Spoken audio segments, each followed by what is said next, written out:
So, kwentuhan lang tayo ng konti. After my PRR or the right regimen, you can ask me questions about that. Don't just ask me my product na lang. Okay. So, dalawang part po yung PRR natin, the right regimen. We are into health and beauty products. So, hinuhuli natin yung beauty kasi yan yung pinakamagandang purpose sa product natin ngayon. And then, ito lang yung products natin. Okay? So, mamaya, if you want to take the products and then take samples ng mga coffee and ano to, you can ask your sponsor. Okay? So, sinisimulan ko yung training natin by asking this question. Do you have an idea how a specific disease attacks our healthy body?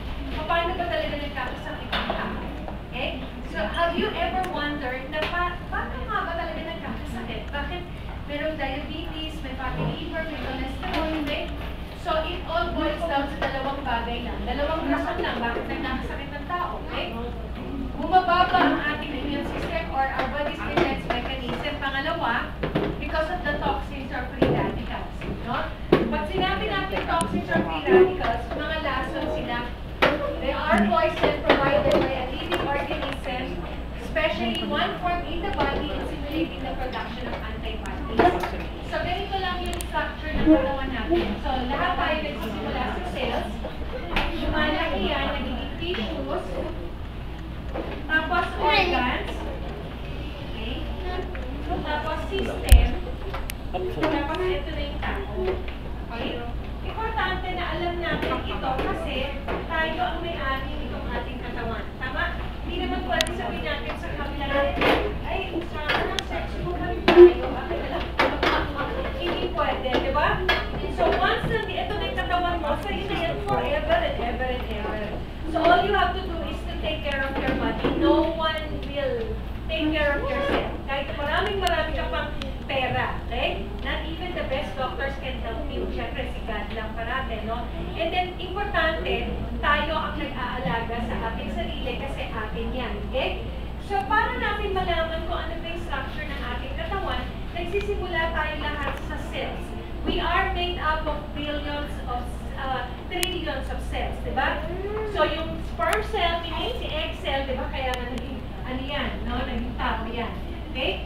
So, maraming cells sa katawan, may natural killer cells, may cancer cells, may good cells, may bad cells, may stem cells, okay? Kaya nyo naririnig yung stem cells nasa katawan na natin yan, okay?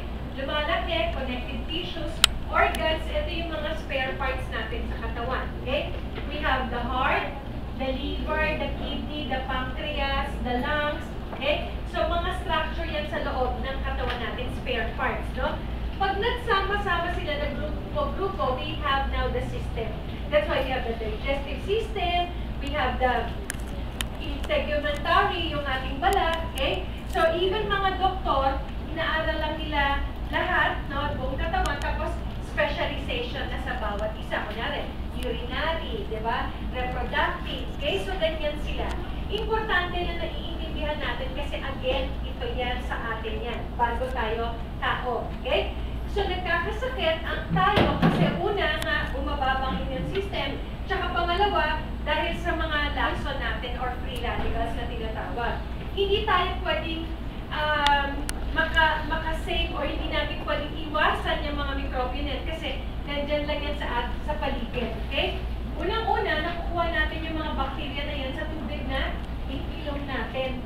Okay? Sabihin natin, Miss Ming, maingat ako sa pagkain, sa tubig. Nung araw, di ba, no? Wala, hindi naman nagtitinda ng tubig. Pero ngayon, di ba, we buy our own drinking water. Iba pa yung tubig na binabayaran mo sa everyday na use mo panglaba, panghugas ng plato. Pero yung tubig na pang-inom, binibili na natin sila. Tama? Samantalang dati nga, panahon ng bata ako, hindi naman ginabili yung tubig. Pero ngayon, kailangan nito sa budget. Okay. Magkakasakit ka dahil sa tubig na iniinom mo. Pag sinabi mo, hindi, maingat ako gusto iniinom ko, alkaline water. Ang kailangan na inumin is the alkaline water, which is mas mahal siya sa ordinary drinking, distilled, diba? Beet water, you know, diba? Sabi ni Manny ba kayo, okay? Alkaline, which is mas mahal. Kasi alkaline ang katawan natin. Nagiging acid lang yan dahil sa mga pagkain kinakain natin. Kaya lang most commonly kinakain natin acid. Pero dapat alkaline. Okay? Kung maingat ka sa tubig, ito sa pagkain, hindi ibig sabihin maingat din ako sa pagkain kinakain ko. Minsan, kahit anong ingat mo, talaga magkakasakit ka doon, magkakahepa, di ba? Yung mga sakit na diarrhea, mga kung ano-ano, mga sakit dito rin sa pagkain nakukuha natin. Okay, maingat ka sa tubig, maingat ka sa pagkain, dito kahit anong ingat mo, hindi ka pwedeng makaligtas sa handling. Di ba? So pagka water, food, and air, nandiyan lang yung may bacteria, lumilipad, di ba? Kaya dapat tatakpan natin ang ilong at pipig pag umuulan. Kasi alam natin, nung araw, di ba? Natatawa nga ako, pero sabi nung teacher ko, doktor, sabi niya, pagka umuulan tayo, tumatakbo, tinatakpan yung ulo, which is mali. Dapat takpan ng ilong at pipig. Pag tinatakpan yung ulo kasi, wala na yung close na yung bunbun. Di ba, hayaan mo na ikaw mabasa. Pero the nose and the mouth, you have to close it kasi dyan papasok yung mga bacteria, organisms, or whatever. Okay? So, kailangan lang palakasin, kailangan lang ay iwasan ng mga lason para hindi tayo nagkakasakit. That's why we need to supplement, no? So, why choose products supplements from GFI? These are the reasons, no? May mga certification, no harmful ingredients, yung ating mga capsules. Professional labeling and products, batch expiry, that's why we have the FR number or food registration number sa bawat botelya ng ating mga supplements. In partners with prominent supplier of both standardized herbal extract and nutri-chemicals, saan natin kinukuha? Sasabihin sa, it's a company, no? Phytonutrients, ibig sabihin ng phyto, halaman sila, no? Okay, so dinala dito ng panel, that's why, pag napansin ninyo, all our supplements, Nutri-Max ang tawag, no? Lahat ng beverages natin ay Nutri-Blend, okay?